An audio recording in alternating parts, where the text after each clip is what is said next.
नमस्कार दोस्तों। आज मैं आपके लिए RPF constable 7 March second shift का एग्जाम समाप्त हो चुका है। इनमें पूछे गए प्रश्न मिल चुके हैं जो आपका 100% रियल ऑथेंटिक क्वेश्चन है। जिन्हें पीडीएफ चाहिए वो हमारे टेलीग्राम या व्हाट्सएप ग्रुप पर ज्वाइनिंग कर सकते हैं। जिन्हें पीडीएफ चाहिए। तत्ववाद किस प्रकार का वाद होता है? ऐसे वाद यंत्र जिनमें तार या तंत्री के कंपन से ध्वनि उत्पन्न होती है, जिसे सितारा, वीणा और सारंगी। ये तार वाला ही वाद है। ध्वनि कंपन तारों या दो बिंदुओं के बीच फैलने तारों के माध्यम से उत्पन्न होती है। इन उपकरणों को आगे फ्लग्ड, बाउड, फ्रेटेड और नॉन फ्रेटेड वादों में वर्गीकृत किया गया। उदाहरण सितार, सरोद, सरस्वती वीणा, सुरबहार, गोटू वादम, रुद्र वीणा, विचित्र वीणा, एकतारा, तनपुरा, डोटार, संतूर, सुरमंडल, बुलबुल तुरंग। ये सभी तात्वाद्य है। भारतीय संविधान के 102वें संशोधन ने किसको संवैधानिक दर्जा प्राप्त किया? राष्ट्रीय पिछड़ा वर्ग आयोग को। भारतीय संविधान के 102वें संशोधन ने राष्ट्रीय पिछड़ा वर्ग आयोग के संवैधानिक दर्जा प्रदान किया। भारत के संविधान के 102 संविधान अधिनियम 2018 ने राष्ट्रीय पिछड़ा वर्ग आयोग के संवैधानिक दर्जा दिया। अनुच्छेद 338B एक सामाजिक और शैक्षणिक रूप से पिछड़े वर्गों के लिए एक आयोग होगा, जिसे राष्ट्रीय पिछड़ा वर्ग आयोग के रूप में जाना जाएगा। आयोग में एक अध्यक्ष, उपाध्यक्ष और 3 अन्य सदस्य शामिल होंगे। अध्यक्ष, उपाध्यक्ष और अन्य सदस्यों की सेवा की अवधि और कार्यकाल की शर्तें राष्ट्रपति द्वारा निर्धारित नियम के अनुसार होगी। नाना साहेब किसका बेटा थे? नाना साहेब पेशवा द्वितीय के बेटा थे। नाना साहेब पेशवा द्वितीय मराठा साम्राज्य के भारतीय पेशवा कुलीन और सेनानी थे, जिन्होंने 1857 के भारतीय विद्रोह दौरान कानपुर में विद्रोह का नेतृत्व किया।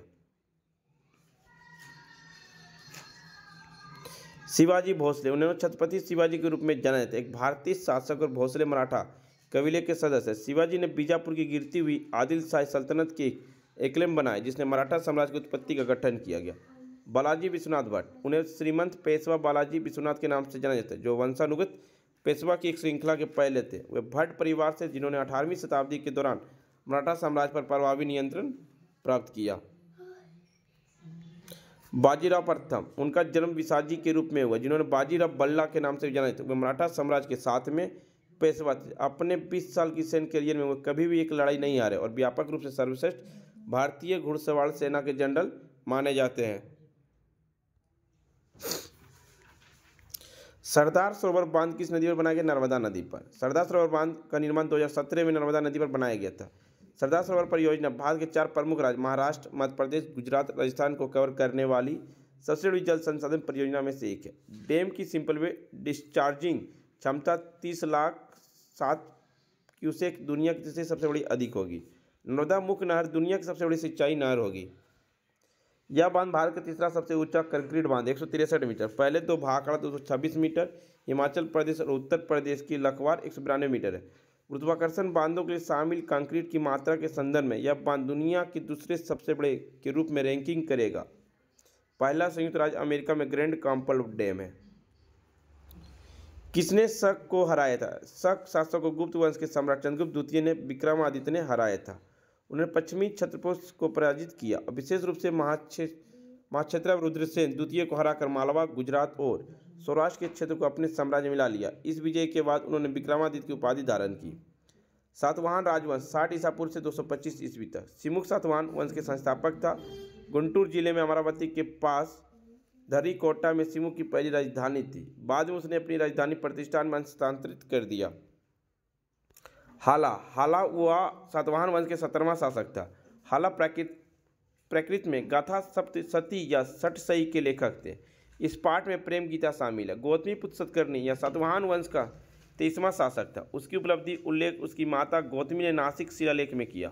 उसने शक राजा नहपान को पराजित किया और सातवाहन शक्ति को पुनर्जीवित किया। पुलमी तृतीय यह सातवाहन राजवंश का 30वां और अंतिम शासक था। मंजीर किससे बना था? मंजीर जो एक भारतीय लोक वाद्य यंत्र है, आमतौर पर पीतल, कांस और अन्य धातुओं से बनाया जाता है। इसे 2 छोटे गोल खोखली प्लेटों से बनाया जाता है, जिन्हें एक डोरी से जोड़ा जाता है। अपमान दिवस कब मनाया था? अपमान दिवस पूरे देश में 6 अप्रैल 1919 को राष्ट्रीय अपमान दिवस के रूप में 1919 में अपमान दिवस मनाया गया। 1909 में भारतीय परिषद अधिनियम को पार्लियामेंट्री रिफॉर्म के रूप में जाना जाता है। यह मॉडरेट्स कांग्रेस को गिराने के लिए स्थापित किया गया था और धर्म के आधार पर अलग अलग निर्वाचक मंडल पेश करता है। भारत सरकार अधिनियम 1919 में राजशाही की शुरुआत की गई थी, यानी प्रशासकों के दो वर्ग थे, कार्यकारी पार्षद और मंत्री। राज्यपाल प्रांत की कार्यकारी प्रमुख था। विषयों के दो सूचियों में विभाजित किया गया था, आरक्षित और स्थानांतरित। इस अधिनियम ने राजनीति में भारतीय की भागीदारी को बढ़ाया। राज्यपाल प्रांत की कार्यकारी प्रमुख था। विषय को दो सूचियों में विभाजित किया गया था, आरक्षित और स्थानांतरित। इस अधिनियम ने राजनीति में भारतीयों की भागीदारी को बढ़ाया। 2011 की जनगणना के अनुसार पुरुष साक्षरता दर कितना 82.14% है। पुरुष साक्षरता दर पूरे भारत में साक्षरता दर 74.04% है और महिला साक्षरता दर 65.46% है। सबसे सर्वाधिक साक्षरता दर आपका केरल का 93.91%। इसके बाद आपका केंद्र शासित प्रदेश लक्षद्वीप 92.28%। इसके बाद राज्य में आपका 91.5%। मिजोरम का सबसे कम साक्षरता दर बिहार का 63.82%। इसके बाद अरुणाचल प्रदेश 66.95%। इसके बाद राजस्थान 67.06%। विधानसभा सीट कितनी है? फलस्वरूप वर्तमान में विधानसभा की कुल मिल संख्या 403 हो गई। विधानसभा का कार्यकाल 5 वर्ष का होता है यदि वह इसके पूर्व गठित ना हो गई तो। ज्ञापन समझौता किन दो देशों के बीच भारत और नेपाल के बीच पर्यटन सहयोग बढ़ाने के लिए समझौता आशय-पत्र पर प्रधानमंत्री नरेंद्र मोदी की अध्यक्षता में मंत्रिमंडल की बैठक में भारत और नेपाल के बीच पर्यटन क्षेत्र में सहयोग बढ़ाने के लिए समझौता आशय-पत्र पर हस्ताक्षर किया गया। गुप्त साम्राज्य की सबसे छोटी इकाई को क्या कहते हैं? ग्राम। गुप्त साम्राज्य की ग्राम स्तर पर अत्यंत विस्तृत प्रशासनिक व्यवस्था था जिसका पता उस समय के शिलालेखों से चलता है। गांव शासन की सबसे छोटी इकाई थी जिसने ग्राम सभा द्वारा प्रस्तुत किया गया। मध्य भारत में ग्राम सभा को पंचमंडली और बिहार में ग्राम जनपद कहा जाता है। सरकार के सभी कार्यों करने के लिए ग्राम सभा का उपयोग किया जाता है। पंचमंडली का उल्लेख देवराज चंद्रगुप्त द्वितीय की सांची शिलालेख 412-13 ईस्वी में मिलता है।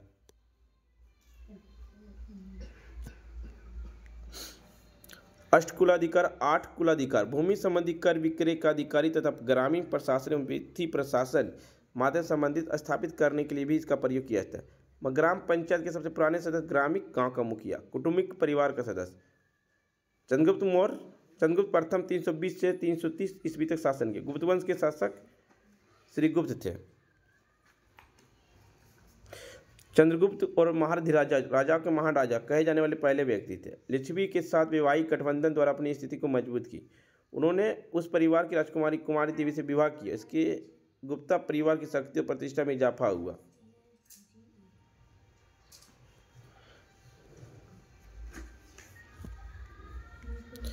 चंद्रगुप्त द्वितीय 380 से 415 ईस्वी। समुद्रगुप्त का उत्तराधिकारी उसके पुत्र चंद्रगुप्त द्वितीय विक्रमादित्य ने किया था। पाहिया ने चंद्रगुप्त द्वितीय के शासनकाल के दौरान भारत का दौरा किया। भारत में 9 साल रहने के बाद उन्होंने गुप्त साम्राज्य में 6 साल बिताए। प्रथम पंचवर्षीय योजना का लक्ष्य कितना 2.1% था। प्रथम भारतीय प्रधानमंत्री जवाहरलाल नेहरू ने भारत की संसद में पहली पंचवर्षीय योजना प्रस्तुत किया। 1951 में प्रस्तुत किए थे, जो मुख्य रूप से प्राथमिक क्षेत्र विकास जमीन कृषि क्षेत्र में बढ़ावा दिया गया था। अब पहली पंचवर्षीय योजना हेरोल्ड डोवर मॉडल पर आधारित थी। लक्ष्य वृद्धि दर 2.1 था, वृद्धि दर हुआ 3.6, शुद्ध घरेलू उत्पाद 15% बढ़ गया। इस अवधि के दौरान भाखड़ा, हीराकुंड, मैटूर और दामोदर घाटी सहित कई सिंचाई परियोजना शुरू किए गए थे। 1956 के अवधि के अंत में 5 भारतीय प्रौद्योगिकी संस्था IIT शुरू किए गए और विश्वविद्यालय अनुदान आयोग किए थे। योजना आयोग और 5 वर्षीय के बारे में बुनियादी जानकारी।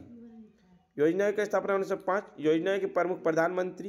प्रथम पंचवर्षीय योजना 1951 में शुरू हुआ। 5 वर्षीय योजना की कुल संख्या 12। अंतिम पंचवर्षीय योजना 2012 से 17 प्रधानमंत्री मनमोहन सिंह के अधीन थे। योजना आयोग को भंग 2014 में भारत के प्रधानमंत्री नरेंद्र मोदी के द्वारा किया गया।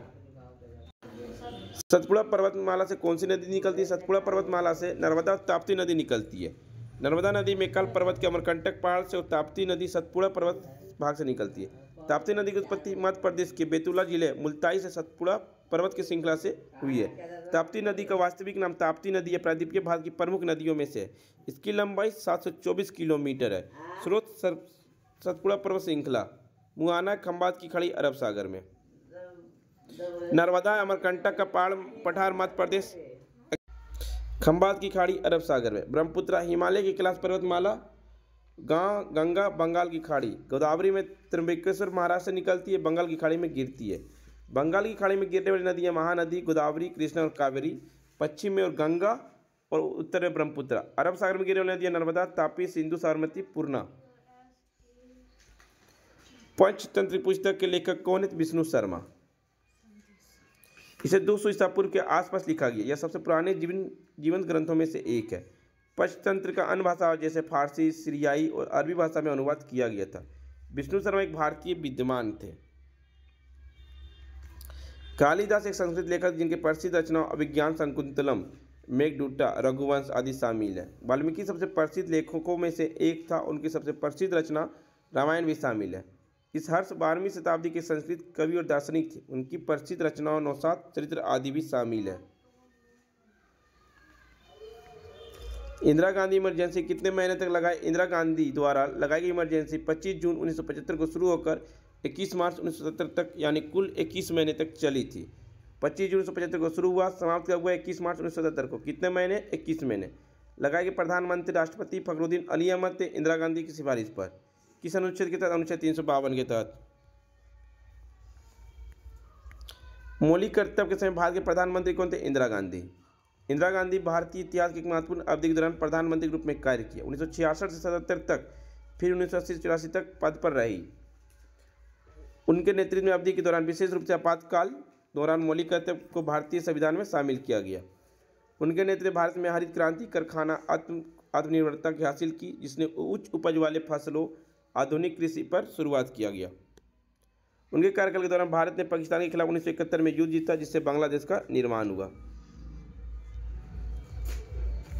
अनुच्छेद 71D की संविधान संशोधन जोड़ा गया। अनुच्छेद 71D राष्ट्र विरोधी गतिविधियों संबंधित कानून को सुरक्षा प्रदान करता है। इसे 42वें संविधान संशोधन 1976 के द्वारा जोड़ा गया, लेकिन 43वें संविधान संशोधन 1977 द्वारा हटा दिया गया। इसे 6 अनुच्छेद 31D, 32A, 131A, 144A, 226A, 228A को निरस्त कर दिया गया 43वां संविधान संशोधन 78 में।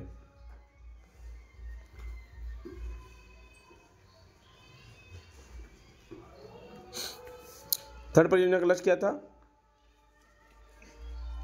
5.6 वृद्धि दर कृषि पर जोड़ दिया गया। 1961 से 66 तक था, दर हासिल नहीं कर पाए थे, सॉरी। इसका मुख्य अर्थ था अर्थव्यवस्था को स्वतंत्र बनाना, लेकिन भारत पाकिस्तान युद्ध, भारत चीन युद्ध के कारण यह विफल हो गया। स्कर्वी रोग किस विटामिन की कमी से होती है? स्कर्वी रोग विटामिन सी की कमी से होती है। स्कर्वी कम विटामिन सी का रासायनिक नाम है। विटामिन सी पहला कृत्रिम रूप से संश्लेषित विटामिन है। विटामिन सी में घाव उपचार, उपस्थित हड्डियां और दांतों के रखरखाव के लिए आवश्यक है। भोजन पकाने और डिब्बाबंद के माध्यम से विटामिन सी हासिल होता है। जेरोपथलीमिया और रतौंधी विटामिन ए की कमी से। रिकेटस बीमारी विटामिन डी की कमी से। रक्तस्राव विटामिन के की कमी से। फ्रेंड्स, वीडियो पसंद आ रही तो लाइक, शेयर, सब्सक्राइब जरूर करें। एक प्रश्न पूछा गया था, नगर निगम महिला के 3 आरक्षण किस अनुच्छेद? भारतीय संविधान के अनुच्छेद 243T के अनुसार प्रत्येक नगर पालिका में प्रत्यक्ष चुनाव द्वारा भरी जाने वाली कुल सीटों की संख्या कम से कम 1/3 महिलाओं को आरक्षित किए जाने चाहिए। आबादी 20 लाख से 1 लाख की 20,000 से 1 लाख की आबादी वाले शहरों में नगर पालिका स्थापित किया जाता है। इसकी सदस्य संख्या न्यूनतम 15 और अधिकतम 40 हो सकती है।